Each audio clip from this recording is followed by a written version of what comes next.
মা তারা আমাদের জীবনের ভয়, সংকট ও মানসিক অস্থিরতাকে কিভাবে নিয়ন্ত্রণ করে। জীবনে বেঁচে থাকলে সুখ যেমন থাকবে, তার সাথে সাথে দুঃখও কিন্তু আমাদের পিছনে পিছনে থাকে। যারা জীবনে প্রচুর প্রবলেম ফেস করছে, মা তারা হলো একমাত্র তাদেরই দেবী।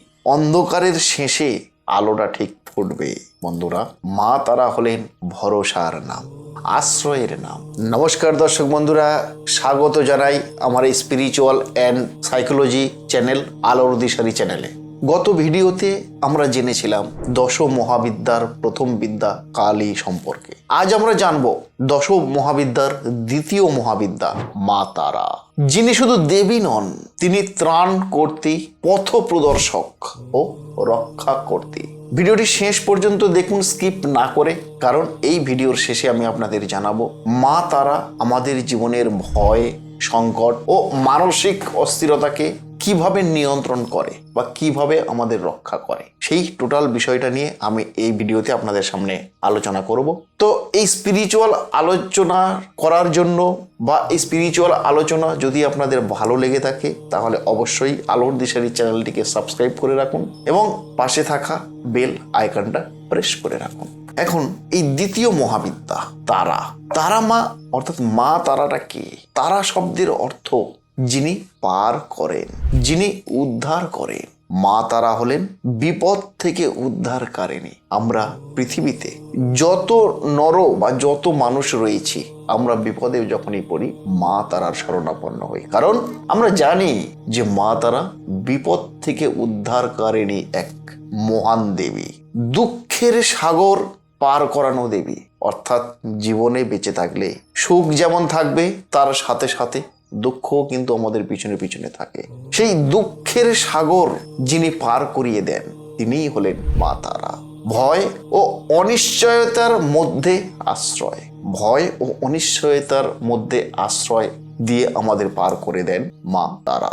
যেখানে মা কালী ধ্বংস করেন, সেখানে মা তারা তিনি কিন্তু রক্ষা করেন। তিনি মাতৃত্বের কোমল রূপ, কিন্তু শক্তিতে তিনি সমান ভয়ঙ্কর। পুরাণ অনুযায়ী বা শাস্ত্র মতে, পুরাণে বলা হচ্ছে যখন সমুদ্র মন্থনের পর, অর্থাৎ সত্য যুগে যখন সমুদ্র মন্থন হলো, সমুদ্র মন্থনের পর ভগবান শিব যখন বিষ পান করে অবচেতন হয়ে পড়লেন, ঠিক তখনই মা তারার আবির্ভাব হলো। তিনি মাতৃরূপে শিবকে স্তন্যপান করিয়েই মৃত্যুর মুখ থেকে শিবকে রক্ষা করলেন। এই কারণে মা তারা হলেন মহাত্রাণকারিণী দেবী হিসাবে প্রতিষ্ঠিত হয়েছে মা তারা।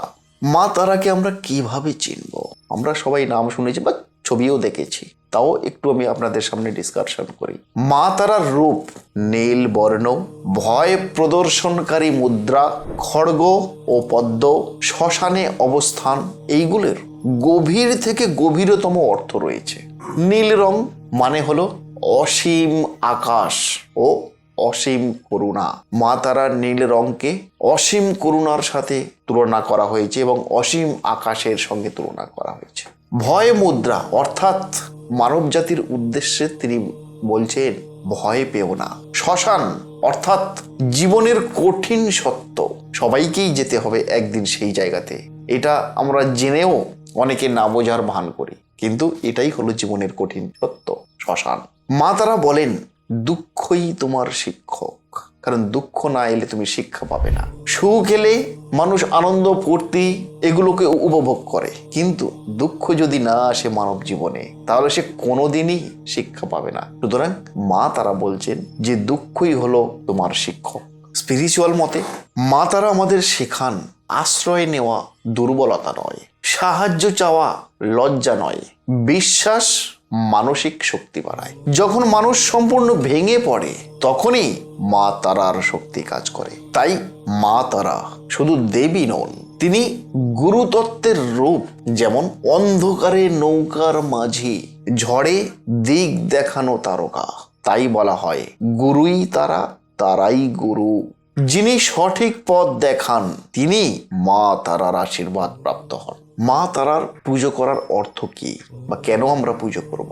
মা তারা পুজো করার আসল অর্থ হলো ইগোকে ভেঙে আশ্রয় নেওয়া। ইগোকে ভেঙে আশ্রয় নেওয়া অর্থাৎ অভিমান ভেঙে আশ্রয় নেওয়া, নিজের সীমাবদ্ধতা স্বীকার করা, বিশ্বাস ও ধৈর্য এই দুটোই বাড়ানো। তিনি বলেন, আমি আছি, ভয় পেও না তোমরা। যারা জীবনের গভীর সংকটে আছেন, যারা জীবনে বিশাল সমস্যায় রয়েছে, যারা জীবনে প্রচুর প্রবলেম ফেস করছে, মা তারা হলো একমাত্র তাদেরই দেবী। অর্থাৎ যারা সমস্যায় রয়েছে, সমস্যাকে নির্মূল করার জন্য আপনারা মা তারার শরণাপন্ন হবে। মা তারা আমাদের জীবনে শেখান সংকটই শেষ নয়, সাহায্য চাইতে ভয় পেতে নেই, বিশ্বাসই হলো একমাত্র মানসিক শক্তি। অন্ধকারের শেষে আলোটা ঠিক ফুটবে।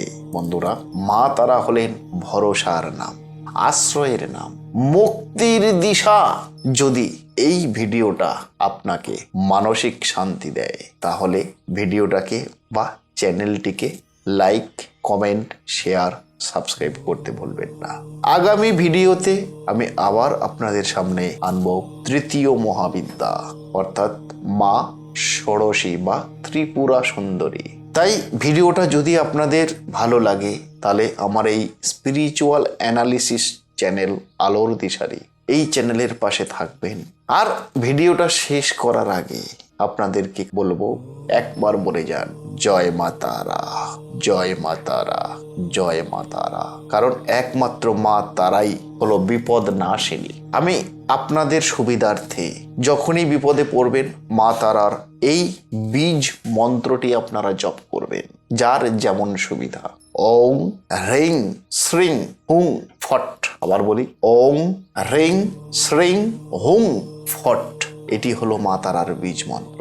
এই মা তারার বীজ মন্ত্রটা আপনারা যে যত পারবেন আপনারা জপ করবেন। যদি এটা আপনারা জপ করেন, আপনাদের সমস্ত বাধা, সমস্ত বিপদ থেকে কিন্তু আপনারা রক্ষা পেয়ে যাবেন। নমস্কার দর্শক বন্ধু, ভালো থাকবেন, সুস্থ থাকবেন। আগামী এপিসোডে আমি আরো ইউনিক সুন্দর সুন্দর ভিডিও আপনাদের সামনে আনার চেষ্টা করব। ততক্ষণে আপনারা নিজেরা ভালো থাকুন এবং অপরকে ভালো রাখুন। নমস্কার দর্শক বন্ধু।